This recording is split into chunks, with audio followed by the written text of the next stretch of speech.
Përshëndetje të dashur dhe mirë se erdhët edhe në videon e radhës. Në këtë video do të ndalemi te mësimi 12 i nivelit A1, pra nivelit të parë të gjuhës angleze. Këtu do të shohim të paktën 4 aspekte. Simple present, pra do të vazhdojmë të shohim kohën e tashme të thjeshtë. Do të përdorim përemrat we, you, they, pra ne, ju, ata, ato. Do të shohim pak ato që në anglisht ne i quajmë WH questions, pra pyetjet të cilat nisin me fjalë të cilat kryesisht fillojnë me WH, pra WH, si what, when, where dhe kështu me radhë. Do të shohim pak të disa fjalë në lidhje me food and drink, ushqimet dhe pijet. Të fillojmë pak me aspektin gramatikor. Do të shikojmë pak se ashtu si në videon më përpara, pam përdorimin e përemrave I and you në kohën e tashme të thjeshtë, do të shohim se edhe përdorimi i përemrave we, you dhe they ka të njëjtën formë se si ndërtohen, qoftë në formë pohore, mohore dhe pyetse. Vazhdojmë me të njëjtën logjik.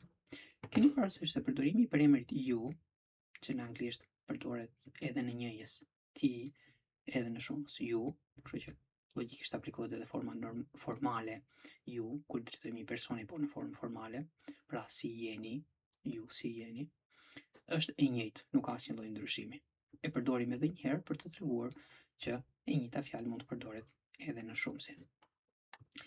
Nëse shikoni në formë pozitive, kujtojmë edhe një herë, do të kemi përemrin dhe pastaj direkt foljen e cila tregon veprimin në përgjithësi. We have coffee for breakfast. Ne pim kafe për mëngjes. Le të ndalemi një sekond. Në video më përpara përmenda mos gaboj që disa fjalë mund të kenë më shumë se një kuptim në gjuhën angleze. Njëra prej tyre është dhe folja have. Zakonisht kur ne e marrim për herë të parë, shikojmë me kuptimin kam, I have, un kam. Por gjithashtu foljen have mund ta përdorim edhe me kuptimin ha dhe ose pi. Për shembull, have a sandwich, ha një sandwich. Ose, siç e kemi edhe këtu, have coffee, pi kafe. You have salad for lunch. Ju hani sallat për drekë. They have fish for dinner. Ata han peshk për dark. Kështu kemi edhe 3 vaktet: breakfast, mëngjes, lunch, dreka, dinner, darka. Keni parasysh që në shqip ne përdorim të njëjtën fjalë si kur i referohemi kohës, pra pjesës së ditës, për shembull mëngjesit, si edhe kur i referohemi vaktit të mëngjesit. Në anglisht kemi fjalë të ndryshme kur i referohemi vaktit dhe kur i referohemi asaj pjesë së ditës. Edhe një si do ta formulojmë formën negative, duke vendosur do not ose e shkurtuar don't ndërmjet përemrit dhe foljes. Si për shembull, we don't have coffee for breakfast. Është e njëjta fjali, vetëm e kemi kthyer nga pohore në mohore. Ne nuk pim kafe për mëngjes. You don't have salad for lunch. Ju nuk hani sallat për drekë.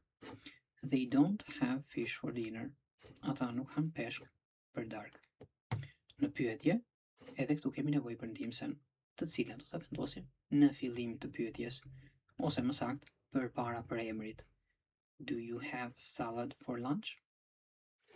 Hani ju sallat për drekë? Keni parasysh se e njëjta pyetje mund t'i drejtohet edhe një personi. A ha ti sallat për drekë? Vetëm nga fjalia ne nuk mund ta kuptojmë nëse po drejtohet një personit ose disa personave, duhet të kemi pak më tepër kontekst. Përgjigjet: yes we do, no we don't. Kalojmë në të gjatë, kemi edhe një shembull tjetër. Do they have rice for dinner? A han ata oriz për darkë? Yes they do, no they don't. Aspekti tjetër, një përkufizim, na tregon edhe një herë që koha e tashme e thjeshtë është e njëjtë për përemrat që kemi marrë deri tani.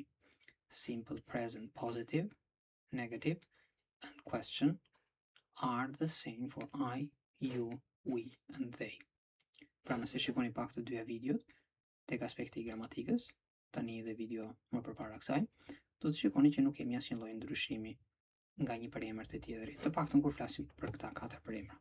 Pastaj kur të shikojmë ai dhe ajo, do të shohim që aty kemi një ndryshim në gjuhën angleze, që do ta marrim pak më vonë. Le të ecim përpara. Le të shohim pak tani përdorimin e fjalëve pyetse, që zakonisht janë WH për WH, në kohën e tashme të thjeshtë. Simple present, WH questions, ask for information. Le të ndalemi 2 sekonda çfarë thot. Thot në kohën e tashme të thjeshtë, pyetjet me fjalët që fillojnë me WH pyesin për informacion. Çfarë do thotë kjo? Ndryshe nga fjalët që fillojnë në pyetjet që fillojnë me do, që ne mund të përgjigjemi yes ose no, fjalët të cilat fillojnë me një fjalë pyetse kërkojnë informacion, që do thotë ne nuk mund të përgjigjemi me yes ose no. Okay? They don't take yes or no answers. Pra shikoni, ato nuk marrin përgjigje yes ose no. Cilat janë disa prej tyre? Common question words are who, kush, what, çfarë, një mund marrë dhe kuptimi si në gjuhën shqipe, where, ku, pra përdorim për të ditur vendodhjen, vendin, when, kur, e përdorim për kohën. Fillimisht disa që janë në hapat e parë të anglisht mund të ndodhi që where dhe when të ngatrojmë njëra tjetrën derisa ta ambientohen. Pa e mend që where për vendin, when për kohën. Why, përse, kur duam të dimë arsyen, and how, që zakonisht merr kuptimin si ose sa në anglisht. Okay? Në varësi të përdorimit në shqip mund t'i përkthejmë në një ose në 2 mënyra. Të shohim pak se si i përdorim. Word order in questions. Është e rëndësishme të dimë jo vetëm fjalët e duhura që përdorim, por edhe mënyrën se si duhet i rendisim në fjalë, që jo vetëm të ketë kuptim, por edhe të jemi të saktë në atë që themi ose pyesim. Ne këtu flasim në lidhje me pyetjen word order in questions. Okay? Kujtojmë edhe një herë që kur kishim të bënim me folje të tjera në përgjithësi, thamë që në pyetje në kohën e tashme të thjeshtë ishte nevojshme që të vendosim do përpara përemrit. Okay? Atëherë, shikojmë pak një formë pozitive, pastaj i dallojmë pak se si vendosim njëra nga tjetra. Në formën pozitive, në zakonisht do kemi përemrin, në rastin tonë është ju. Do të kemi që përemri është edhe subjekti i fjalës, do kemi i fjalis, do kemi edhe foljen, pra have, dhe pastaj pjesa tjetër e fjalës. Për momentin na interesojnë vetëm këto. Ani, kur flasim për pyetjet, pam që do të vendosim do në fillim, pra do kemi do si ndihmëse, pastaj përemrin ju, pastaj foljen have, pastaj pjesën tjetër të fjalës. Nëse ndodh që ne të përdorim fjalë pyetse, atëherë këtu do të bëjmë kujdes. Fjalët pyetse do vendosen gjithmonë në fillim të pyetjes. Pastaj pjesa tjetër siç e përmend. Pra where, pastaj do, pastaj përemri you, pastaj have. Where do you have breakfast? Ku ha ti ose hani ju mëngjes? Edhe këtu këtë të njëjtën që thot në anglisht për kufizimi. Add, shto, a question word to the beginning of a yes, no question. Pra nëse kemi një pyetje tani që mund t'i përgjigjemi me yes ose no, që do filloj me do, vendosim fjalë pyese në fillim dhe kërkojmë informacion to make a WH question, siç kemi bërë edhe këtu. Do you have breakfast? Yes, no, po ose jo. Tani ne kërkojmë informacion. Where do you have breakfast? Pra ku ha ti mëngjes, ose ku hani ju është e njëjta gjë. Pra dhe njëherë këtu, word order, radha e fjalëve, fjalë për fjalë order e përdorim edhe me kuptimin rregull, pra rregulli i fjalëve, cila është question word, auxiliary, që në rastin tonë është do, subject, subjekti, zakonisht do të jetë përemri, mund të jetë edhe emri personit. Dhe verb, folja. What do you have for breakfast? Çfarë hani ju për mëngjes? Coffee and toast, kafe dhe toast. Edhe njëherë, when do they have breakfast? Kur han ata mëngjesin? At 8 o'clock, në orën 8. Vazhdojmë me disa shembuj të tjerë. Where do they have breakfast? Pyesim për vendin. Ku han ata mëngjesin? In a cafe, në një kafene. Kujtojmë ndryshimin ndërmjet kafes, që është coffee, siç e kemi këtu në të mal, dhe kafe, që referohemi i vendit, kafenes, barit. Who do you have breakfast with? Këtu ndalemi pak. Në përgjithësi, radha e fjalëve ngjan me gjuhën shqipe, në gjuhën angleze, por jo gjithmonë. Dhe aty ku nuk ngjan, aty na duhet pak më tepër kujdes. sepse në përgjithësi çfarë ndodh, sidomos kur jemi në hapat e para të mësimit të një gjuhë. Zakonisht mund e bëjmë përkthimi fjalë për fjalë, sepse me këtë do ta lidhim me atë që ne njohim, që është gjuha jonë. Por edhe zakonisht e vendosim në radhën që ne kemi në gjuhën tonë. Funksionon në disa raste, por jo gjithmonë. Për shembull, kur ne pyesim në gjuhën shqipe se me kë, e vendosim me në fillim. Me kë e ha mëngjesin. Okej? Por shikoni pak në gjuhën angleze. With, që është ajo që në shqip përkthim me, do të vendoset në fund të pyetjes. Nuk themi with who do you have breakfast, që do të ishte më normalja në veshin tonë nëse bëni përkthimi fjalë për fjalë, por themi who do you have breakfast with. Pra, në këto raste që ndryshojnë nga gjuha shqipe, na duhet pak më tepër vëmendje që të fiksojmë në mënyrën e duhur. Përgjigja: our children, me fëmijët tanë. How do they go to work? Si shkojnë ata në punë? By bus. Okay? Edhe këtu përsëri ndalemi. Si thot? Me autobus. Po një sekond. Nuk tham ne që me është fjala with? Okay.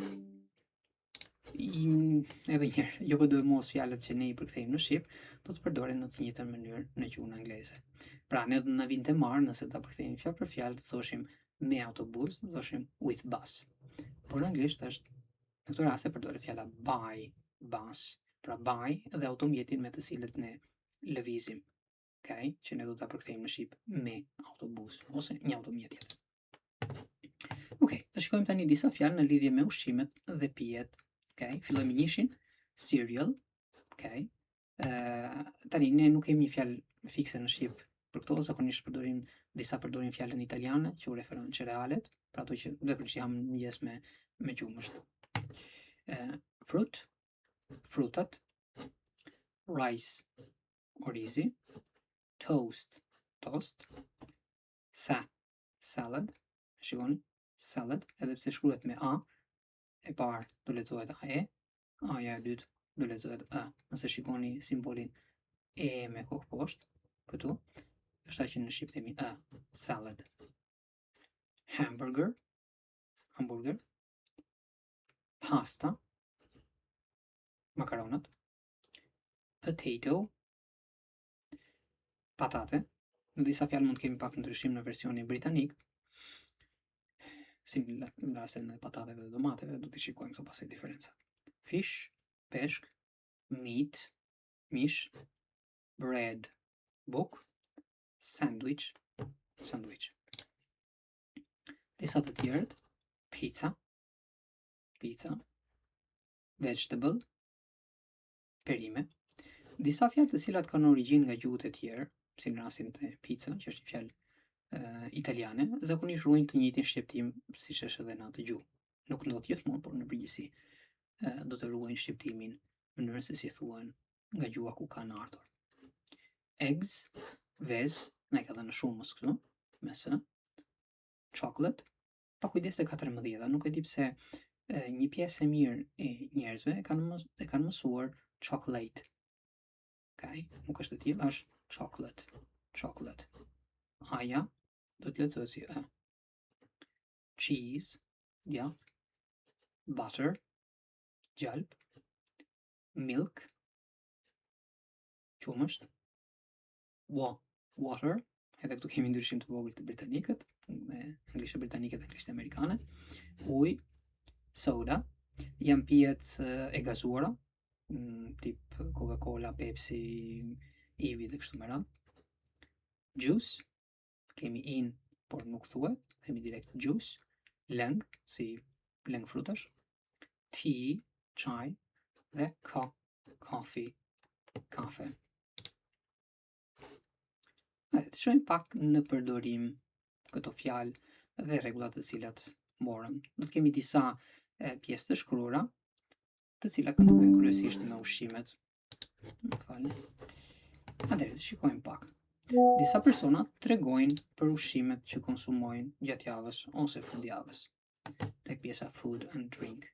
Fillimisht na tregon Jack from Seattle in the US. Pra Jack nga Seattle, që ndodhet në Shtetet e Bashkuara. Çfarë tregon Jack? Thot, on the weekend, një shënim të vogël këtu për ata që janë duke mësuar versioni britanik të anglishtës, britanikët preferojnë të thonë at the weekend, në fundjavë.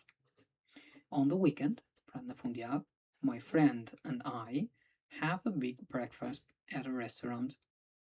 Shoku ose shoqja, nuk e kuptojmë dot nga emri, ku që në anglisht në përgjithësi fjalët nuk kanë gjini, dhe unë ham një mëngjes të bollshëm, të madh do të ishte fjalë për fjalë, në një restorant. Pastaj tregon në mënyrë konkrete, we have eggs, potatoes and sausage. Ne ham vezë, patate dhe salsiqe ose sallam mund ta përkthejmë disa pak rëndësira. We also have bread, usually toast, and coffee and juice. Ne zakonisht ham buk, ne gjithashtu më fali ham buk, zakonisht do të jetë toast, pra në formë toast, dhe kafe dhe lëng. That's a typical American breakfast. Ky, ose më saktë do të ishte ai, meqense that e përdorim kryesisht për larg, this do të ishte fjalë për fjalë ky, është një mëngjes tipik amerikan, pra çfarë konsiderohet normale atje. Çfarë thot pasaj? Në të djathtë, it's delicious and fun. Është i shijshëm dhe tani fun në përgjithësi nuk e përdorim për ushqimet, ka disa mund ta përdorim për të treguar që është diçka e lezetshme për atë, domethënë që ha me qejf sikur po thoshim në shqip. Në një është pak e vështirë të përkthejmë fjalë për fjalë disa aspekte që mund të kenë të bëjnë me kulturën. Americans really love breakfast. Amerikanët e pëlqejnë shumë mëngjesin. Shikoni pak, përdorimi i foljes love kur themi që na pëlqejnë gjërat, pra nuk është në njëjta kuptim me fjalën love siç i themi një personit. Zakonisht ka kuptimin më tepër se sa fjala like. Pra nëse themi like pëlqej dhe themi love, është sikur themi pëlqej më shumë akoma, më fort. Të shikojmë pak një individ tjetër që flet pak a shumë të njëjtat. Tregon edhe ky në lidhje me ushqimin që konsumon dhe çfarë është normale.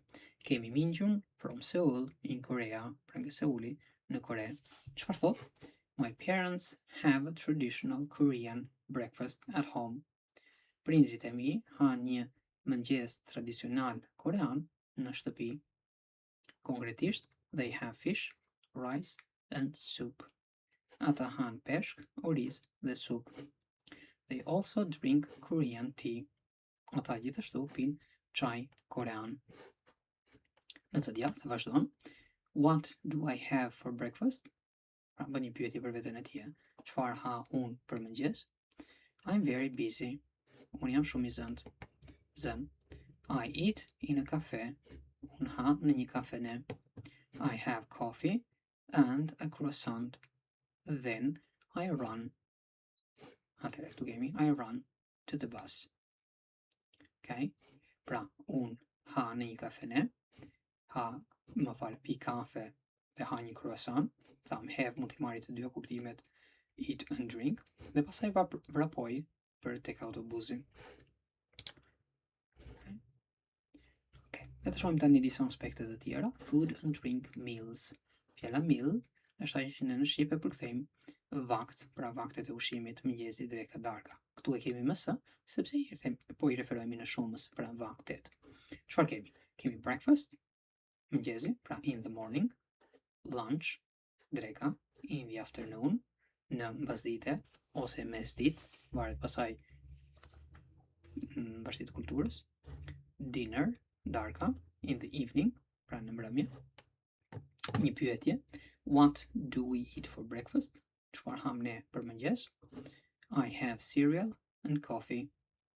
Unë ha pi, se thami merr të dy kuptimet, cereale dhe kafe. Edhe këtu shikojmë mirë.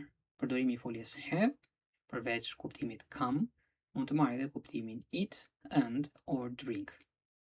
Pra, pi dhe ose ha dhe ose pi. Okay. Kaq kishim edhe për këtë video. Ju falenderoj shumë për vëmendjen dhe shihemi në videon e radhës.